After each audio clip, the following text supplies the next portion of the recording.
Assalamualaikum warahmatullahi wabarakatuh. Perkenalkan, nama saya Cikal Diva. Di sini saya akan menjelaskan tugas 5 pengantar akuntansi yang telah saya selesaikan. Langsung saja kita mulai dari soal pertama, yaitu di sini katanya informasi penyesuaian nomor 1 itu tanggal 31 Juli Yoyo menyelesaikan jasa pemotretan outdoor untuk sampul album penyanyi jazz baru Boy Sepditya sebesar Rp1.400. Boy berjanji bulan depan tanggal 4 Agustus 2013 akan dilunasi.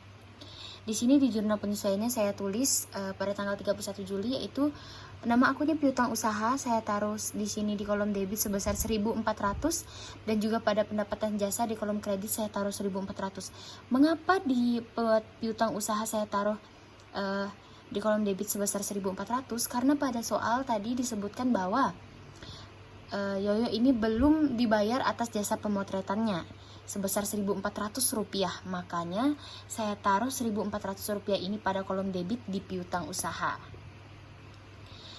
Kemudian lanjut pada soal nomor 2 yaitu perlengkapan yang tersisa akhir bulan sebesar Rp160.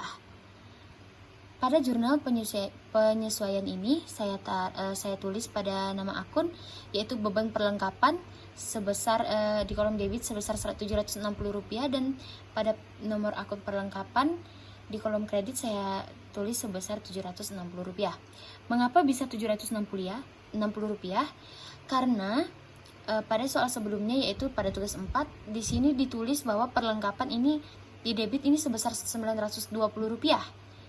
Kemudian pada soal ditulis bahwa tersisa akhir bulan itu sebesar Rp160.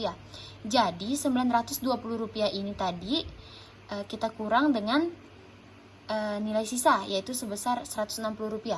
Maka hasilnya adalah Rp760. Makanya di sini saya taruh di beban perlengkapan di kolom debit sebesar Rp760 dan kemudian di perlengkapan saya taruh di kolom kredit sebesar Rp760 juga.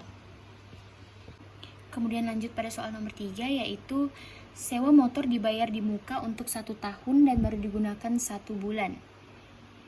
Di sini di jurnal penyesuaiannya saya tulis beban sewa Rp280 di kolom debit dan sewa dibayar di muka sebesar Rp280 di kolom kredit. Mengapa bisa Rp280?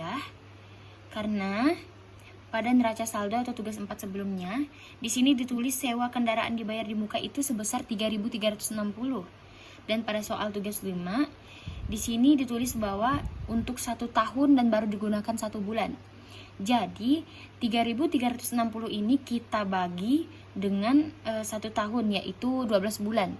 Maka hasilnya adalah Rp280. Kemudian lanjut pada soal nomor 4. Peralatan dan perabotan kantor yang dibeli tanggal 5 Juli diperkirakan dapat digunakan 4 tahun. Beban penyusutan dihitung dengan metode garis lurus dengan nilai sisa Rp200. Di jurnal penyesuaian saya tulis di sini nama akunnya itu beban depresiasi peralatan kantor dan juga akumulasi depresiasi peralatan kantor. Pada beban depresiasi peralatan kantor saya taruh Rp100 pada kolom debit dan akumulasi depresiasi peralatan kantor saya taruh Rp100 juga pada kolom kredit. Mengapa hasilnya bisa Rp100? Karena pada tugas 4 sebelumnya di sini ditulis bahwa peralatan di sini sebesar Rp5.000 dan pada soal kita disuruh gunakan garis lurus, metode garis lurus yaitu nilai sisanya Rp200 dan diperkirakan dapat digunakan selama 4 tahun. Jadi Rp5.000 tadi pada jumlah peralatan yang ada di neraca saldo sebelumnya yaitu Rp5.000 dikurang dengan nilai sisa yaitu sebesar Rp200, kemudian dibagi dengan 4 tahun yaitu jika dibulankan yaitu sebanyak 48 bulan. Jadi Rp5.000 dikurang Rp200 dibagi dengan 48. Maka hasilnya adalah Rp100. Makanya di sini saya bisa taruh nilai sebesar Rp100 pada kolom debit dan juga Rp100 pada kolom kredit. Kemudian kita lanjutkan pada soal nomor 5 yaitu penerimaan jasa pemotretan tablet wanita Clara tanggal 3 Juli untuk edisi 2 bulan Juli dan Agustus baru dapat diselesaikan bulan Juli.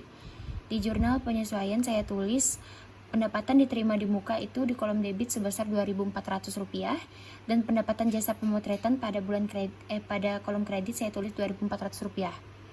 Mengapa bisa Rp2.400? Karena pada neraca saldo sebelumnya di sini dituliskan pendapatan diterima di muka itu sebesar Rp4.800. Di soal di sini dituliskan baru sampai bulan Juli. Maka dibagi 2. Jadi Rp4.800 ini kita bagi 2 dan hasilnya adalah Rp2.400. Makanya mengapa saya bisa menaruh sebesar Rp2.400 pada kolom debit dan Rp2.400 pada kolom kredit. Kemudian lanjut pada soal nomor 6, yaitu staf kantor ikut serta dalam pemotretan di saat hari libur. Uang lembur dijanjikan Rp200 pada pertengahan bulan depan. Di sini sudah jelas, kita langsung saja taruh sebesar Rp200 pada jurnal penyesuaian, yaitu di beban gaji di kolom debit sebesar Rp200 dan di utang gaji di kolom kredit sebesar Rp200 juga. Lanjut pada soal nomor 7.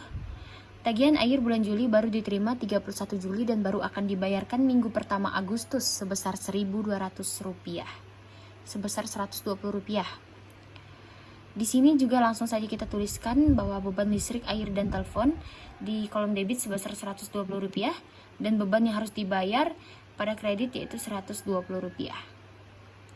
Kemudian kita jumlahkan pada kolom debit, yaitu jumlahnya ada Rp5.260 dan pada kolom kredit kita jumlahkan semuanya juga yaitu sebesar Rp5.260. Kemudian kita lanjutkan pada buku besar. Di sini buku besar ini kita hanya perlu melihat dari neraca saldo dan juga dari jurnal penyesuaian. Jadi di buku besar contohnya seperti yang pertama di kas, kita cek di neraca saldo apakah ada kas. Di sini tertulis bahwa di neraca saldo ini ada kas yaitu sebesar Rp12.085. Kemudian kita catat pada buku besar yaitu neraca saldo di debit Rp12.085. Kita cek pada jurnal penyesuaian tidak ada kas, berarti kita tidak perlu mencatat pada buku besar tentang jurnal penyesuaian tentang kas.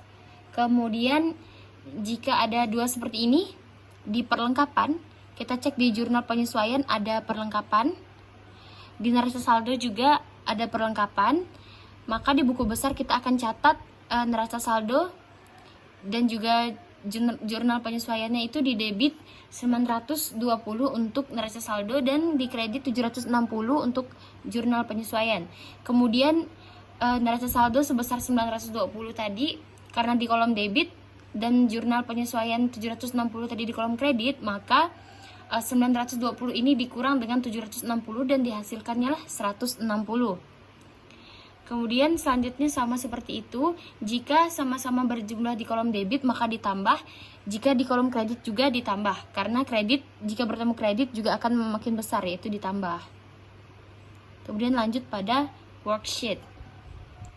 Worksheet ini kita hanya perlu memasukkan yang ada di neraca saldo, jurnal penyesuaian yang sudah sebelum disesuaikan dan juga laba rugi dan neraca. Di sini ditambah cuma di bagian di laba rugi itu karena di sini beban dan juga pendapatan. Kemudian di neraca di sini kita masukkan itu dari piutang karena di sini ada kas, piutang dan juga modal. Kemudian lanjut ke laporan keuangan. Pada laporan keuangan ini kita hanya perlu memasukkan apa yang ada di kertas kerja. Di sini dari laporan laba rugi, laporan perubahan modal dan juga laporan posisi keuangan. Semuanya ada tercatat di kertas kerja. Jadi kita hanya perlu memindahkan apa yang ada di dalam kertas kerja. Segitu singkatnya, sekian penjelasan dari saya. Untuk selengkapnya ada pada file Excel di sini. Terima kasih telah mendengarkan penjelasan tugas 5 dari saya. Sekian dan terima kasih. Assalamualaikum warahmatullahi wabarakatuh.